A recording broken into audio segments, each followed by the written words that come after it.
Hello guys, ఈరోజు మనం beetroot idli, peanut chutney and ginger chutney చేసుకుందాం. హాయ్ హలో అందరు ఎలా ఉన్నారు? నేనైతే చాలా బాగున్నాను. Welcome back to our channel నీరు షైన్స్.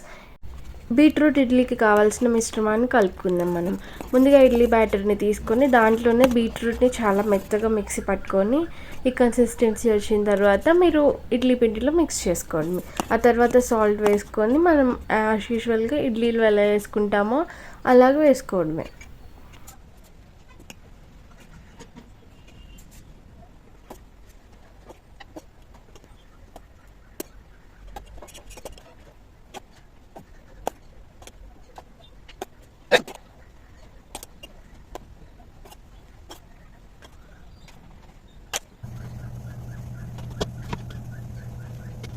ఇడ్లీస్ చూసారా చాలా కలర్ఫుల్గా ఉన్నాయి. అండ్ బీట్రూట్ అంటే నచ్చిన వాళ్ళు కూడా చాలా బాగా తింటారు ఇవి. అండ్ చాలా బాగా కుక్ అయ్యాయి చూస్తున్నారు కదా. అండ్ లైట్ పింక్ కలర్లో ఉంటాయి. ఇప్పుడు ఇడ్లీలు అయిపోయాయి. మనకి ఇడ్లీలోకి చట్నీ కావాలి కదా. ఇప్పుడు ఫస్ట్గా మనం శనగగింజల చట్నీ చేసుకుందాము. అదే పీనట్ చట్నీ. ముందుగా గ్రౌండ్ నట్స్ని ఫ్రై చేసుకోవాలి. ఆయిల్ వేసి అయినా ఫ్రై చేసుకోవచ్చు, ఆయిల్ లేకుండా అయినా ఫ్రై చేసుకోవచ్చు. ఆయిల్ లేకుండా ఫ్రై చేసుకుంటే పైన పొట్టు మీకు ఈజీగా వచ్చేస్తుంది. ఆ టేస్ట్ కూడా చాలా బాగుంటుంది. తర్వాత పచ్చిమిర్చి వేసుకోండి. తర్వాత దానిలోనే కొన్ని వెల్లుల్లి రెబ్బలు వేసుకోండి. ఆ తర్వాత నా స్టైల్లో చేస్తున్నా కాబట్టి నేను కొన్ని కరివేపాకులు వేసాను.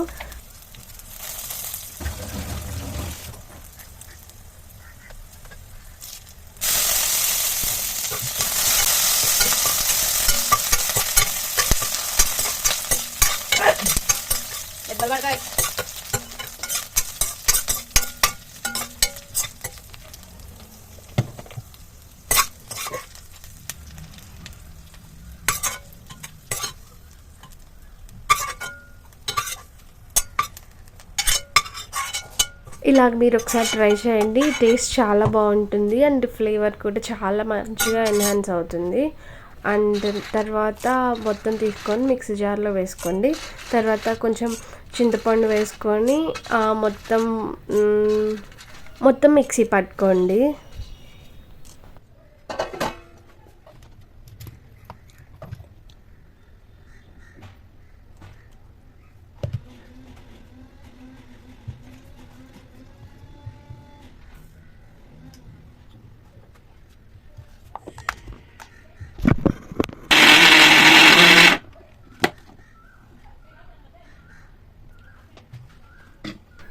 మీకు ఈ కన్సిస్టెన్సీ వచ్చిన తర్వాత మీరు చట్నీ దింపేసుకోవచ్చు. చాలా టేస్టీగా ఉంటుంది. ఇంకా మీకు జారుగా కావాలంటే కొంచెం వాటర్ కలుపుకోవచ్చు. అండ్ నెక్స్ట్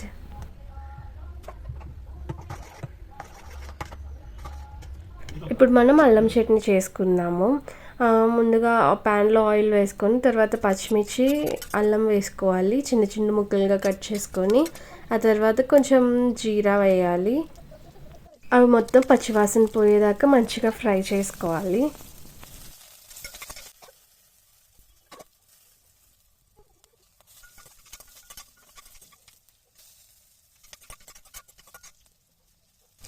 ఇవి మంచిగా ఫ్రై అయిన తర్వాత మొత్తం మిశ్రమాన్ని మిక్సీ జార్లోకి తీసుకోవాలి. కొంచెం చింతపండు అండ్ కొంచెం బెల్లం వేసుకోవాలి. ఆ తర్వాత మీకు ఇష్టం వచ్చిన వేసుకోవాలి.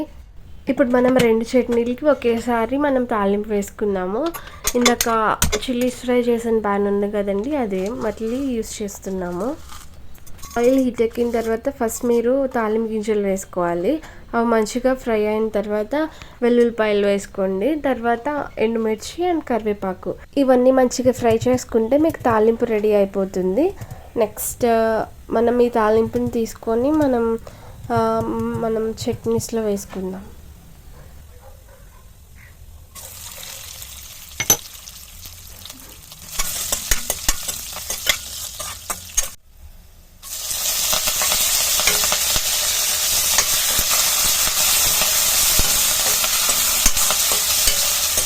తాలింపు అయిపోయింది ఫ్రెండ్స్. ఇప్పుడు మనం ఇందాక అల్లం చట్నీ పట్టుకున్నాం కదా, అది బౌల్లోకి తీసుకుందాము. చట్నీ రెండు చాలా బాగున్నాయి చూడ్డానికి. అండ్ నెక్స్ట్ మనం చట్నీస్లో తాలింపు వేసుకుందాము. ఫినిషింగ్ టచ్ అనమాట. ఎంతో టేస్టీ అండ్ ఎమ్మీ అయిన ginger chutney and peanut chutney ready. మీరు కూడా ఒకసారి ఇలా ట్రై చేసి చూడండి. If you want you can add the coriander also. And this is our breakfast today. And comment your breakfast and your favourite breakfast. And ఈ రెసిపీని try చేసి కమెంట్ సెక్షన్లో ఎలా వచ్చిందో నాకు కూడా చెప్పండి. I will be back with many more amazing videos like this. Make sure to like, share and subscribe Neero Shines and stay tuned for next video. Until then, bye bye.